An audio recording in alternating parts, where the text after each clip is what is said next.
በገና በገና በገናዬ አንቺ ነሽ ጓደኛዬ።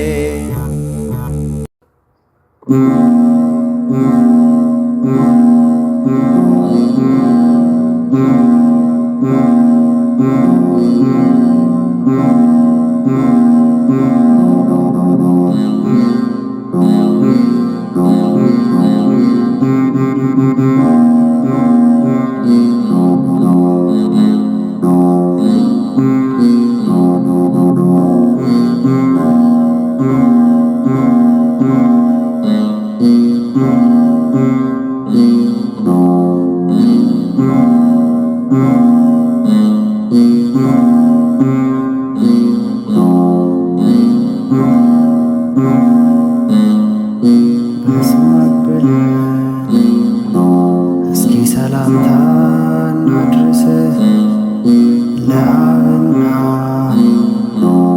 ለወልድ ለመንፈስ ቅዱስ። እስኪ እናስታውስ የሆሳዕናን ትዕይንት የሆነውን የነበረውን ያን ዕለት ፋሲካቸው በ8 ቀን ሲሆን ከፋሲካ በሚቀድመው ሰሞን ዘካርያስ የሚባል ነቢይ ካህን ደስ ይበልሽ ኢየሩሳሌም ጽዮን ንጉሥሽ ይመጣልና አሁን በአህያ ላይ እንዳንድ ድሃ ምስኪን እንዲህ ብሎ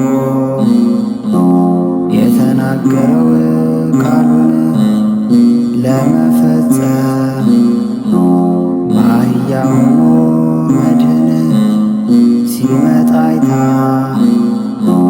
እርሱ መሆኑን ለይታ ሀገሪቱ ተቀበለችው በእልልታ። በመንገዱ ቅጠሉን ቆርጠው በርጥቡ ልብሳቸውን ያነጠፏሉ ከሕዝቡ። ሁለተኛ ዳዊት ልበ አምላክ ነውና ሲዘምር እያስማማ በገና አስቀድሞ ይህችን ዕለት አየና ሲሰብክልን የዝችን ዕለትን ዜና አዘጋጀ። ከሕፃናት አፍ ምስጋና ላለው ትንቢት መፈጸሚያ ቀን ናትና እንዲህ ሆኖ ከቤተ መቅደስ ሲገባ ሕፃናቱ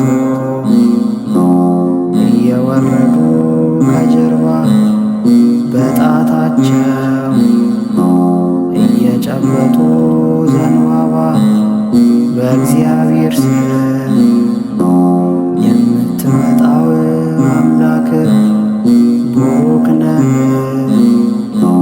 ለዘለዓለም ቡሩክ የዳዊት ልጅ መድኃኒት የሆንክ ለሁሉ ሆሳዕና መባል ተገባህ እያሉ በደስታ በፊት ለፊቱ ዘለሉ። ይህን ሰምተው ፈሪሳውያን ጸሐፍት ቢናደዱ ቢሞላባቸው ቅናት ሕፃናቱን ተው በላቸው አሉት። እንዲህ አለ